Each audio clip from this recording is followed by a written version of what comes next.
बिस्मिल्लाहिर्रहमानिर्रहीम। अस्सलाम वालेकुम dear students, welcome to my channel learning point with sir Adnan. Students, आज हमने 9th क्लास का maths chapter number 1 exercise number 1.4 वो स्टार्ट करनी है साइंस ग्रुप की। स्टूडेंट्स, इसके अंदर इस एक्सरसाइज में हम सीखेंगे कि दो मैट्रिसेस जो हैं वो मल्टीप्लाई आपस में किस तरह से हो सकते हैं, यानी उनका प्रोडक्ट किस तरह से हासिल किया जा सकता है। तो स्टूडेंट्स स्टार्ट करते हैं एक्सरसाइज नंबर 1.4। कॉन्सेप्ट है multiplications of matrices. Multiplication of matrices. Students, दो मैट्रिसेस जो हैं वो किस तरह से मल्टीप्लाई हो सकते हैं। स्टूडेंट्स, अब दो मैट्रिसेस उस वक्त मल्टीप्लाई हो सकते हैं if number of columns of A is equal हो जाएं numbers of rows of B.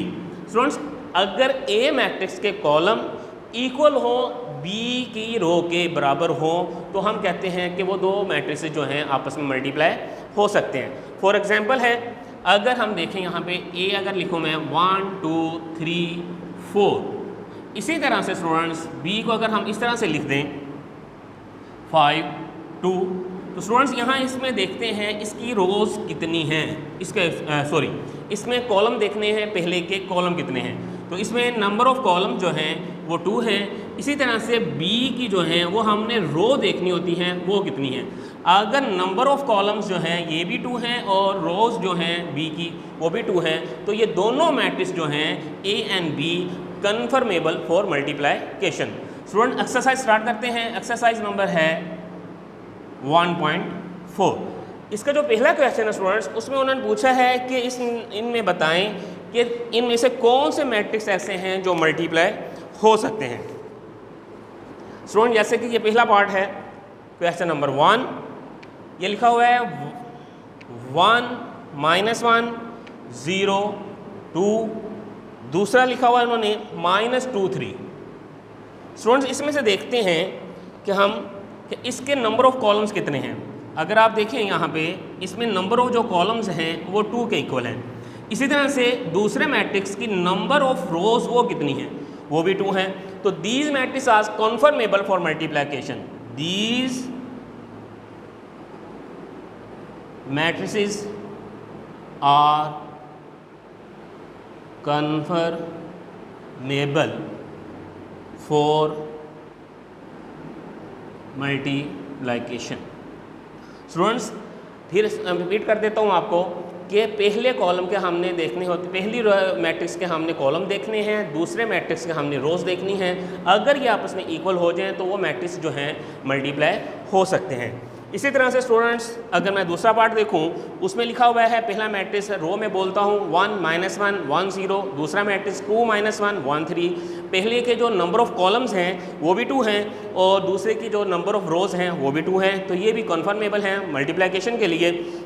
इसी तरह से स्टूडेंट्स, इसका अगर थर्ड पार्ट देखें, उसके अंदर कॉलम में बोलता हूँ 1 -1 और दूसरा है 0 -1 1 2। पहले के जो नंबर ऑफ कॉलम्स हैं स्टूडेंट्स वो 1 है और दूसरे की जो रोज़ हैं वो 2 हैं। तो ये जो थर्ड पार्ट है ये मल्टीप्लाई नहीं हो सकता। These are not conformable for multiplication. इस तरह से स्टूडेंट्स, अगर इसका फोर्थ पार्ट देखें, फोर्थ के अंदर नंबर ऑफ कॉलम जो हैं वो 2 हैं और नंबर ऑफ रोज़ भी 2 हैं, तो ये आपस में मल्टीप्लाई हो सकते हैं।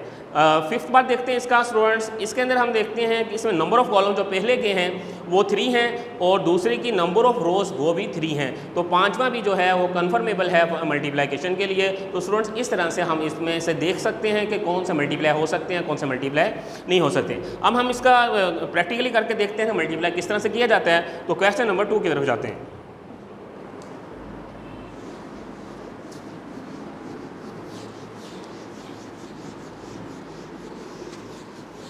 इसका जो क्वेश्चन नंबर 2 है उसके अंदर भी 2 पार्ट दिए हुए हैं। पहले ए भी कहते हैं फाइंड करें और अगर बी ए पॉसिबल है तो वो भी इसमें से फाइंड करें। स्टूडेंट्स, एक्सरसाइज नंबर है 1.4, क्वेश्चन नंबर 2। इसके अंदर वो दिया हुआ है, उन्होंने ए मैट्रिक्स दिया हुआ है। ए है 3 0 -1 और 2। इसी तरह से बी जो है वो उन्होंने दिया हुआ 6 5। स्टूडेंट्स वो कहते हैं जी अगर ये मल्टीप्लाई हो सकते हैं तो मल्टीप्लाई करके दिखाएं। तो हम लिखते हैं यहाँ पे ए बी 3 0 -1 2 एंड बी है 6 5।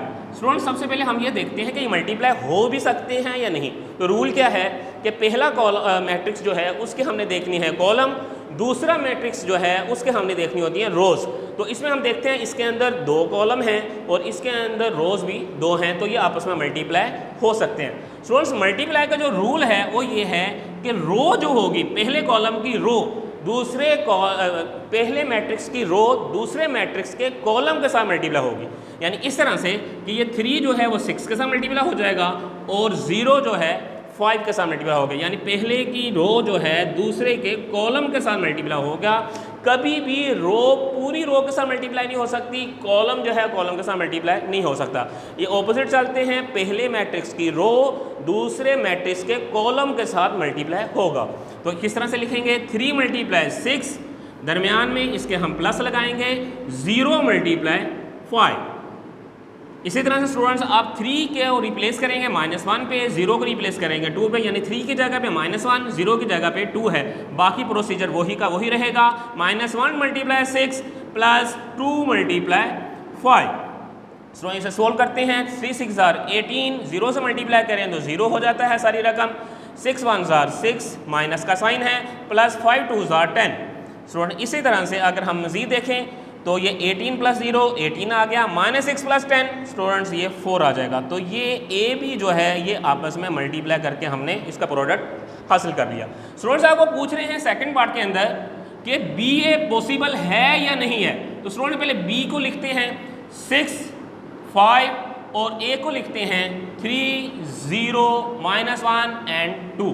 स्टूडेंट्स इसके अंदर अगर हम देखें number of columns is equal to 1 and इसका जो बी का नंबर ऑफ रोज हैं वो 2 हैं। तो हम देख रहे हैं number of columns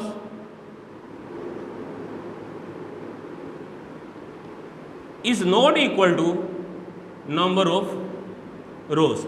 column of B is not equal to number of rows of A. यानी बी के जो कॉलम हैं वो ए के रोज के बराबर नहीं है, लिहाजा ये आपस में मल्टीप्लाई नहीं हो सकते। इसका ये है क्वेश्चन नंबर 2। स्टूडेंट्स अगला क्वेश्चन देखते हैं, क्वेश्चन नंबर 3।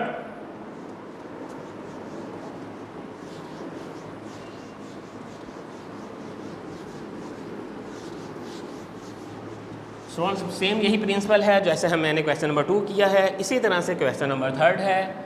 इसका भी एक पार्ट करके देखते हैं। क्वेश्चन नंबर 3 का फर्स्ट पार्ट है 1 2,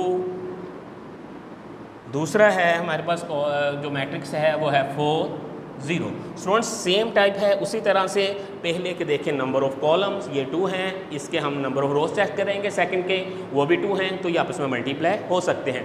मैंने आपको बताया स्टूडेंट्स जो रो होती है वो कॉलम के साथ जाकर मल्टीप्लाई होती है, यानी 1 × 4 प्लस का साइन 2 × 0, 4 1 4, 0 से मल्टीप्लाई करें स्टूडेंट 0 आ जाता है, 4 + 0 ये 4 आ गया। तो ये इस तरह से मल्टीप्लाई इसका हो गया। इसका ये एक और पार्ट करके देख लेते हैं। ये करते हैं 4 पार्ट इसका 6 - 0 4 0। स्टूडेंट इसको भी उसी तरह से जैसे ये है, यहाँ 1 की जगह पे 6 आ गया है और 2 की जगह पे वो -0 आ गया है। तो इसी तरह से स्टूडेंट 6 ने 4 के साथ मल्टीप्लाई होना है और 0 ने 0 के साथ, 6 × 4 दरमियान में प्लस लगता है -0 × 0।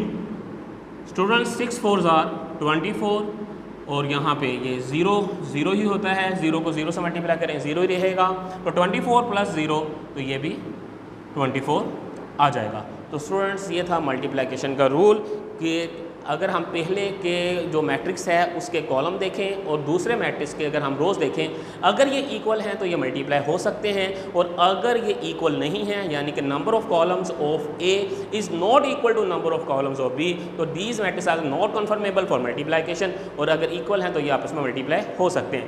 रूल आपको बता दिया है कि रो जो होती है दूसरे मैट्रिक्स के कॉलम के साथ मल्टीप्लाई करना है। इस तरह से ये आपको ईजिली आपका समझ आ जाएगा। उम्मीद है ये वाला लेक्चर आपको समझ आ गया होगा। अगले अगले लेक्चर तक मुझे इजाज़त दीजिए। अल्लाह हाफिज़।